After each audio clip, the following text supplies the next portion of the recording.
10 20 సంవత్సరాలకి ప్రపంచంలో యుద్ధాలు చేశాడు.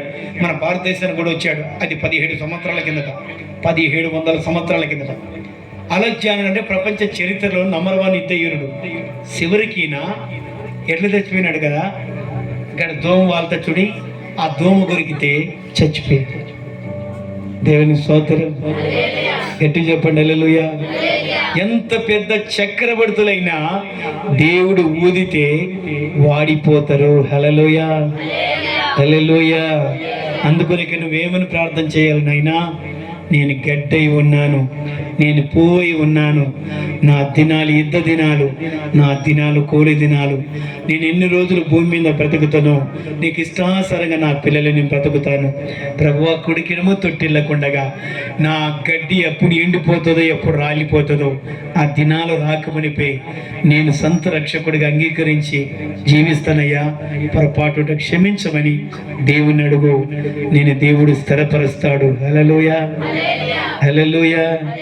ఇంకొక వాక్యం ఇర్మీయా గ్రంథము 18వ వచనం చదువుదాం.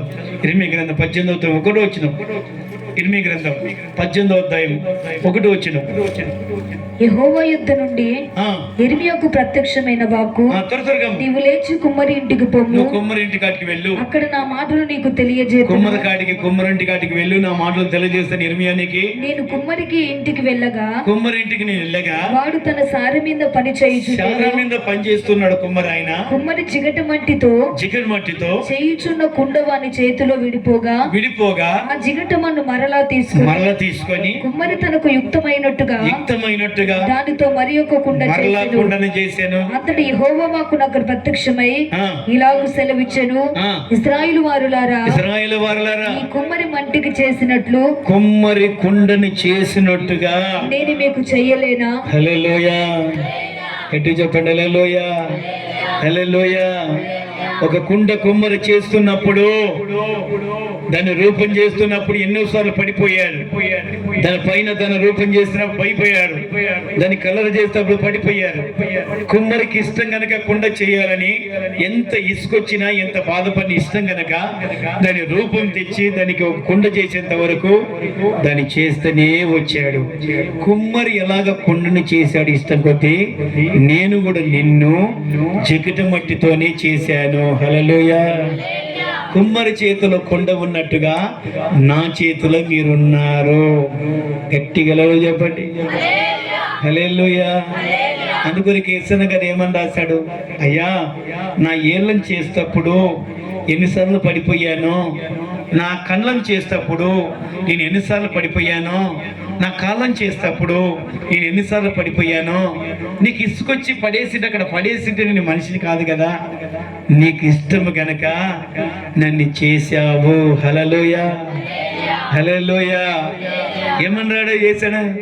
నా పరలోకపు తండ్రి, నా మంచి కుమ్మరి, నీకిష్టమైన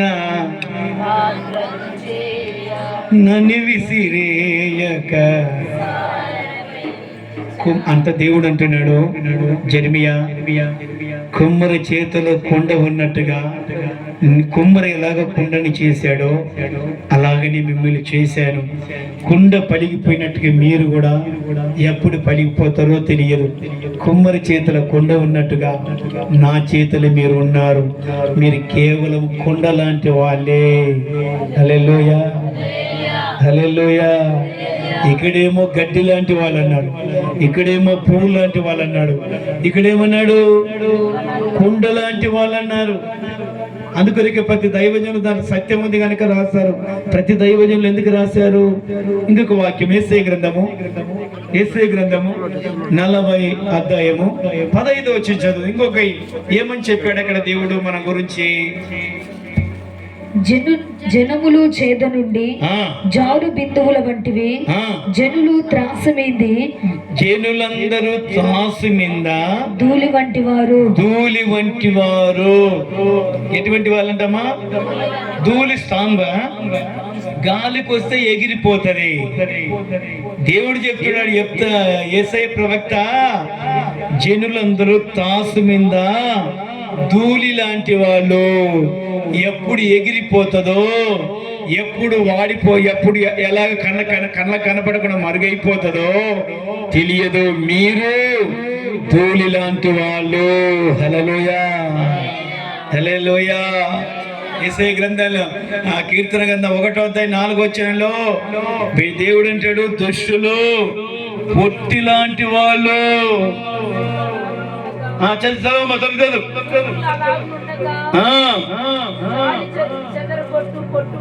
గాలికి ఎదురగొట్టే పొట్టు వలె ఉందరు. మానవులు మానవులంతా పొట్టు లాంటి వాళ్ళు, దుమ్ము లాంటి వాళ్ళంట. దుమ్ము స్ట్రాంగ్ కాదు, రాయిలా కాదు. లేదంటే పొట్టు కూడా రాయిలా కాదు. ఏదైనా వస్తే గాలికి పోతుంది. మన జీవితం అంతా, మన ప్రాణం అంట అంత స్ట్రాంగ్ కలిగినది కాదంట. మన ప్రాణము దుమ్ము లాంటిది. మన ప్రాణము దుమ్ము లాంటిది. అందుకొరకే చచ్చిపోతప్పుడు దుమ్ముగాను మట్టిగానే సమర్పిస్తున్నామని ఎందుకని దైవజనులు చెప్తారు. నేను ఎందుకు చెప్తున్నా ఈ రాత్రి అంటే, నీ జీవితమైనా నా జీవితమైనా ఇప్పుడు అన్న చనిపోయినాడు కదా, ఎందుకు చనిపోయినాడంటే దేవునికి తెలుసది. మనం అడగడానికి అర్హత మనకి లేదు. అన్ననే కాదు, పెద్ద దైవజనులు చనిపోయినారు కాలానికి ముందుగానే. ఎందుకు ఎవరు ఎలాగ అంతమైపోయినారు, ఎలాగ చనిపోయినారో నీవు నేను అడగనిక దేవునికి క్వశ్చన్ లేదు.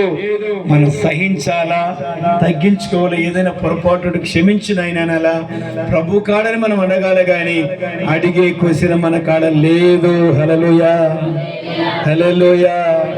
అయ్యా మేము ప్రభువా, మేము బలహీనలమునైనా మమ్మల్ని క్షమించండి. మా కంటితో ఏదైనా తప్పు చేసినా మాకు క్షమించండి. మా నోటి మాటతో తప్పు చేసిన క్షమించండి ప్రభువా. మేము ఏదైనా నేను బాధ పెట్టి క్షమించండి అని మనం క్షమాపణ అడిగి పశ్చాత్తాపడి ఆయన కాడ క్షమాపణ పొందవలసిందే. కానీ ఎందుకు చంపేశావు, ఎందుకు ఇలాగ చేశావు, ఇలాగ ఎందుకు జరిగింది అని అడిగావంటే దేవుడు అంటాడు, ఎవరో తెలుసా, నా నోట్లో ఊపిరి లాంటి వాడు. చెప్పులు కొడతాం గట్టిగా చెప్పులు కొడతాం. నేను ఊదితే నువ్వు బ్రతకవు. హల్లెలూయా, హల్లెలూయా. అక్కడ ఏమన్నాడు, ధూళి లాంటి వాడు, పొట్టి లాంటి వాడు అన్నాడా? ఆదికాండము 2:7 మనిషి ఎట్ట పుట్టాడు ఒకసారి చదువుదాం. ఆదికాండము బైబిల్ 2:7 ఎట్ట పుట్టాం మనుషులు మనం? దేవుడైన యెహోవా నేల మట్టితో నరుని నిర్మించి నాసిక రంధ్రములలో జీవవాయువును ఊదగా. ఏమూదాడంటమా? మరి చూడండి, ఏమూదాడంట? మట్టి చేసి అతను నాసిక రంధ్రంలోనికి జీవవాదంట, గాలి ఊదాడంట. నరుడు జీవాత్మాయను. హల్లెలూయా. అందుకొరికే బైబిల్లో ఏమని పాట రాశారు?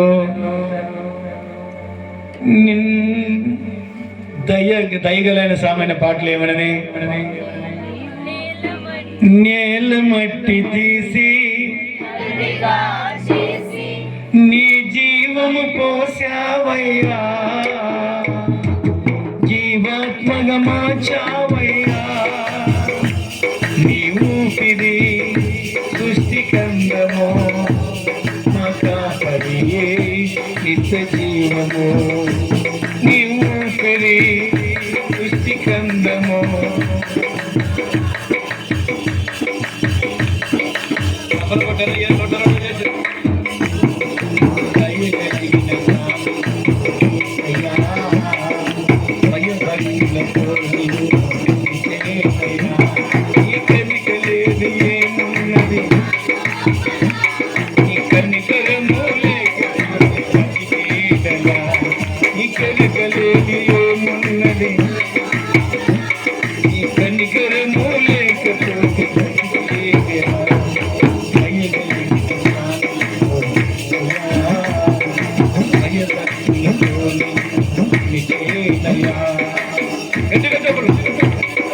నేల మట్టి తీసి నరుడుగా చేసి జీవాత్మ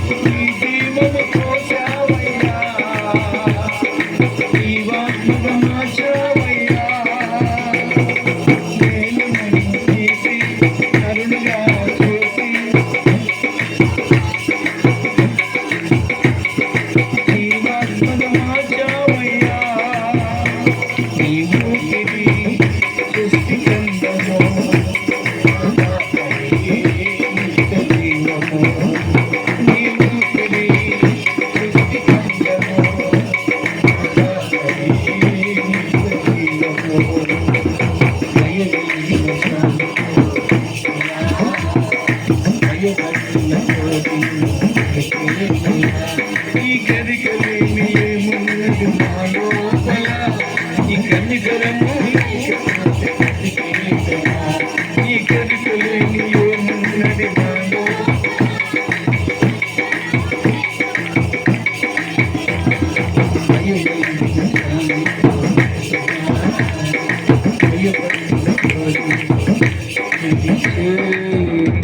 హల్లెలూయా. కేవలం మనం ఏమై ఉన్నామంట? ఆయన ఊపిరై ఉన్నాం. ఏమై ఉన్నాం చెప్పండి, గట్టి చెప్పాలి. ఏమై ఉన్నాం? ఆయన ఊపిరి. ఆయన ఊదితేనే మనుషులు అయ్యాం మనం. స్త్రీ కానీ పురుషుడు కానీ పెద్ద స్ట్రాంగ్ కాదు మనం. మన ప్రాణం గొప్ప ఇనుము కంటే గొప్పది కాదు, రాయి కంటే గొప్పది కాదు. మన ప్రాణము స్వల్పకరమైనది. ఎప్పుడు అంతమవుతామో, ఎప్పుడు వాడిపోతామో, ఎప్పుడు రాలిపోతామో, ఎప్పుడు మన కొండ పరిగిపోతుందో తెలియదు. ఆ దినాలు రాకమనిపే దేవుని సన్నిధిలో ఆయన కృపతో నింపబడి, దేవుని సన్నిధిలో ఆయన మహిమతో నింపబడి ఆయనను సంతోషపెట్టే బిడ్డగా ఉండాలని ఈ రాత్రి నీతో మాట్లాడుతున్నాడు. దేవా, కేవలం నేను నీ ఊపిరినే. నేను బైబిల్లో చదివాను.